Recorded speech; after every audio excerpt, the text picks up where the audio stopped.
arestado po ang 4 na suspect sa pagpatay sa babaeng negosyante at kanyang kaibigan sa Peñaranda sa Nueva Ecija. Kabilang sa inaresto ang kaibigan ng biktimang si Regine na si alias Lerma. Nakuwanan pa ni Regine sa selfie si Lerma at ang gunman na nakasuot po ng face mask. Nasapul din sa CCTV ang pagbaba ng gunman mula sa kotse ni Regine. Makalipas po ang ilang sandali ay bumalik ang lalaki na naka-backride sa tricycle. Bumaba siya at nagsaboy ng kerosene sa sasakyan bago niya po ito sinilaban. Makalipas ang ilang oras ay tumambad na ang wala ng buhay na si Regine at ang kaibigan na si Michael na nagsilbing driver po ng kotse. Nahuli nga po sa follow-up operation si Lerma at 3 kasabwat. Lumalabas sa investigasyon na alitan sa pera ang ugat ng krimen. Patuloy pa rin po ang manhunt operation sa gunman na tukoy na rin ng mga pulis. Samantala po naman sa ilang pang balita sa probinsya, hinalay po at pinatay pa ng kanyang katrabaho ang isang sales lady sa San Juan, Southern Leyte.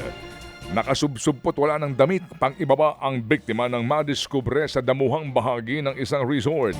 Ito'y may sugat sa ulo na tila pinukpoka. Nakilala po ang suspect na huling kasama ng biktima bago siya madiskubre.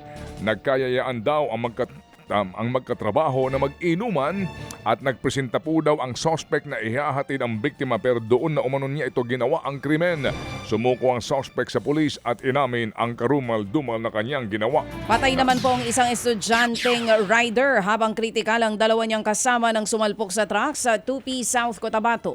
Nakahiga sa kalsada mga biktima ng madatnan po ng mga otoridad. Pare-parehong walang helmet ang 3 graduating student. Base po sa investigasyon, pauwi na sila galing eskwelahan nang mabangga sa kasalubong na truck. Nagkataon pang umuulan noon kaya madulas ang kalsada. Critical po ngayon ang lagay ng 2 estudyante ayon sa mga pulisya.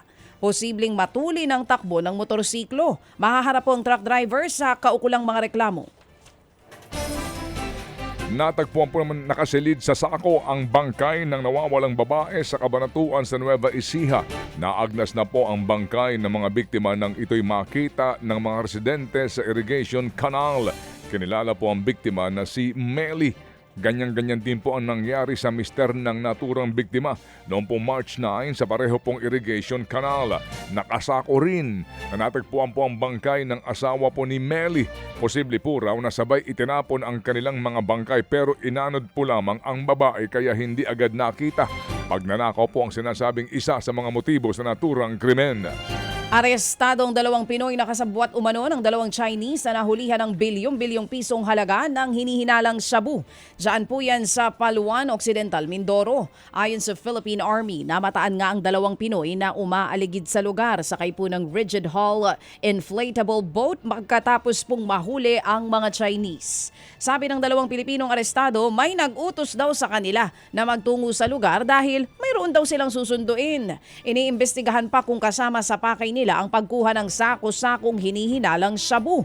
May nasabat din na 30 kilo ng hinihinalang shabu. Hindi kalayuan po yan sa lugar kung saan sumadsad ang speedboat. Iniimbestigahan pa kung sinong mastermind sa likod ng tangkang pagpupuslit ng droga sa bansa. Mga kapatid, para sa iba pang mga balita at impormasyon, sundan niyo po kami sa X, Instagram, Facebook at syempre sa TikTok, True Network PH. Mag-subscribe din po kayo sa aming YouTube channel, True Network. May website din po tayo, truenetwork.ph at pwede nyo rin po kaming mapanood sa Channel 19 ng aming True FM TV. Lagi pa rin makinig sa radyo dito po sa 105.9 True FM dahil dito, laging true sa'yo, kapatid. Dito tayo sa totoo, tunay at tapat.